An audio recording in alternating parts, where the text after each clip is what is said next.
दोस्तों, ये मेरे पास जो किताब है होमगार्ड परीक्षा की किताब है, जिसमें एक सवाल बहुत बार आया कि जायद की जो फसल होती है कौन कौन सी होती है, और ऑप्शन में कपास, गेहूँ और जो तरबूज लिखा हुआ था। मुझे नहीं पता था, मान लीजिए नहीं पता था, तो मैं कंफ्यूज था। लेकिन फिर मैंने इसके बारे में अच्छे से पढ़ा तो पता चला कि तरबूज, खरबूज, ककड़ी जो होती है वो जायद की फसल होते हैं। तो हमने सोचा कि ये क्लास ले लेते हैं, और बहुत छोटी सी क्लास 3 मिनट की है।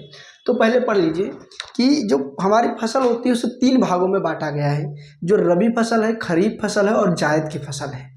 3 भागों के बांटने का कारण समझ लीजिए कि 4-4 महीनों में फसल हो जाती है। लेकिन कुछ फसलें ऐसी होती हैं जो कम समय में हो जाती हैं, और कुछ फसलें होती हैं जो पूरा 1 साल लेती है। जैसे गन्ना जो हमारी होती है, जो गन्ना है वो पूरा 1 साल ले लेता है। अगर मान लीजिए ककड़ी है, ये 90 दिन के अंदर ही हो जाती है। तो ये सब आज हम पढ़ेंगे और अच्छे से पढ़ेंगे, जिसमें पहले हम जनरल नॉलेज के 3 सवाल खत्म कर लेते हैं। जो हमारा धान है सबसे अच्छा कहाँ पर पैदा होता है, तो पश्चिम बंगाल क्षेत्र में पैदा होता है, क्योंकि वहाँ पर पानी ज़्यादा बरसता है। फिर गन्ना सबसे अच्छा कहाँ पे पैदा होता है, तो उत्तर प्रदेश में पैदा होता है। और मूंगफली सबसे अच्छा कहाँ पैदा होता है, वो गुजरात में पैदा होता है। और मसाले कहाँ पे सबसे अच्छे पैदा होते हैं, वो केरल में पैदा होते हैं। वहाँ पे खूब मसाले होते हैं, मसालों की खान केरल को कहा गया है। अब हम पढ़ने वाले हैं रबी की फसल, जायद की फसल और खरीफ की फसल।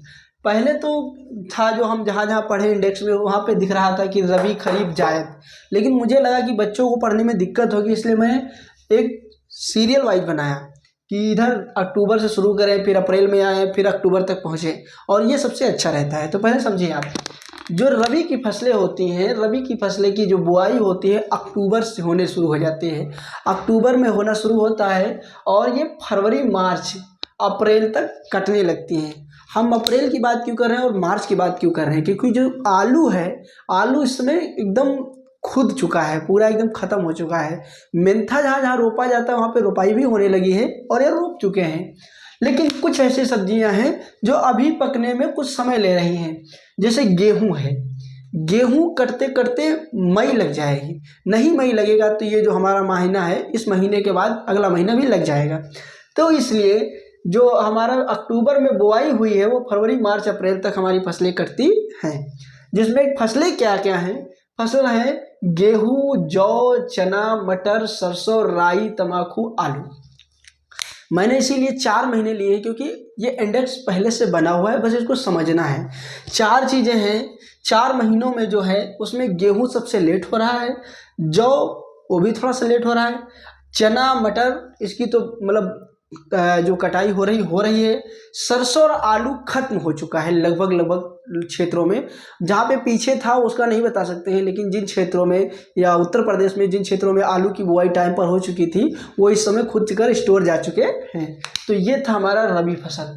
अब हमारा आएगा जायद फसल। जायद फसल याद करना बहुत ही आसान है, क्योंकि इसमें जितनी सामानें बोई जाती हैं वो सब खाने वाली होती। खाने का मतलब समझ रहे हैं आप, हरा हरा खा सकें। जैसे तरबूज है, खरबूज है, ककड़ी है, खीरा है, ये सब जायद फसल के अंतर्गत आती हैं और ये गर्मी में होती हैं। तो इसकी जो बुआई है कुछ क्षेत्रों में तो फरवरी से इसकी बुआई चालू हो गई थी, और जिनकी फरवरी से बुआई चालू हो जाती है वो लगभग लगभग अप्रैल शुरू होते ही मतलब टूटने लगते हैं। जैसे कि आजकल का जो खीरा आ रहा है वो पहले का खीरा बोया हुआ है, लेकिन इसकी जो बेस है, जो मतलब बिल्कुल जो हमारा इंडेक्स में दिया गया वो है कि मार्च अप्रैल में इसकी बुआई होगी और मई जून में कटेगा।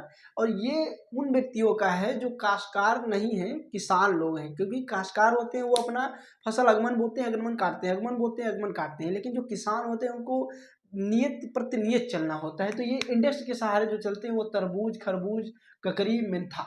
मेंथा हम इसलिए जोड़ रहे हैं इसमें, क्योंकि मेंथा की भी जो रोपाई होती है वो मार्च अप्रैल में होती है और मई जून तक वो कट के भी समाप्त हो जाती है। तो ये हो गया हमारा जायद की फसल, जो कि गर्मी की फसल मानी जाती है। उसके बाद आ जाइए खरीफ की फसल। खरीफ की फसल क्या है, जो गर्मी समाप्त होते हो और बारिश आने वाली हो, बरखा आने वाला हो। जैसे गांव में कहा जाता है कि आषाढ़ का दोंगरा गिर गया, और जब आषाढ़ का दोंगरा गिरता है, दोंगरा मतलब होता है मूसलाधार बारिश होना, तब हम धान की रोपाई करते हैं, धान का बीज रोपण करते हैं। तो उसमें कौन कौन सी फसल आ जाएंगी, ये शुरू होती है अगस्त से अक्टूबर नवंबर। आप समझ रहे हैं, अगस्त, अक्टूबर, नवंबर, जिसमें फसल आती है धान, मक्का, मूंगफली, बाजरा, जूट, कपास, अरहर, सोयाबीन, हल्दी और गन्ना। गन्ना ये उस पीरियड से मतलब लगाने के बोने के बाद कटता है पूरा 1 साल बाद। तो इसको आप छोड़ के और इसको याद रखिएगा कि खरीफ के इंडेक्स में ही आता है। बाकी सारी फसलें जो हैं लगभग लगभग 4 महीने में कट जाती हैं। तो ये हमारी थी रबी, जायद, खरीफ। रबी में जो फसलें होती हैं वो गर्मी में कट जाती हैं। जो जायद की होती हैं वो गर्मी में बोकर एकदम भयंकर गर्मी पड़ती तब कट जाती हैं। उसके बाद जब ठंडा वो बारिश का मौसम आ जाता है, उस मौसम में हमारे जो फसल होती है वो फसल होती है खरीफ की फसल, जिसमें अरहर, सोयाबीन, गन्ना वगैरह आता है। तो ये हमारा था सब्जी बोने का इंडेक्स, और इसको याद करना बहुत ही अनिवार्य था।